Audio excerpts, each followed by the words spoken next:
কল্পনা করো, সোনালি ধানের খেতে বয়ে যাওয়া বাতাস, হাওয়ায় ভেসে আসা পুকুরের ঢেউ, গ্রীষ্মতে গাছ ভরা সেই জারুল ফুল, দুপুরের সেই নির্জনতা।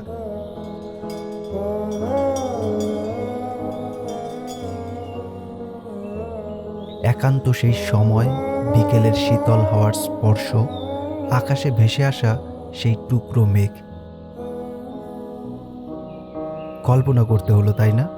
এই সব কিছুর এতটা কাছে থেকেও আজ আমরা কতটা দূরে, যে আমাদের এত সব ছাড়াও এক সময় খুঁজে পেতাম, আজ পৃথিবীর ব্যস্ততায় সেই শান্তি হারিয়ে গেছে।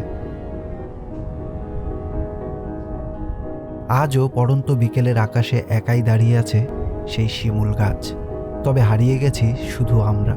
পৃথিবীর ব্যস্ততায় সেই শান্তি হারিয়ে গেছে। তবে সময় পেলে একটু থেমে গ্রীষ্মের সেই জারুল ফুলের গন্ধ নিও, একটু থেমে আকাশে ওই মেঘের খেলা দেখো, একটু থেমে এক দীর্ঘ প্রশ্বাসে যতটা পারো প্রকৃতিকে ভরে নিও ফুসফুসে। কারণ ব্যস্ততা শেষ না হলেও এই জারুল ফুলের গন্ধ হয়তো একদিন শেষ হয়ে যাবে।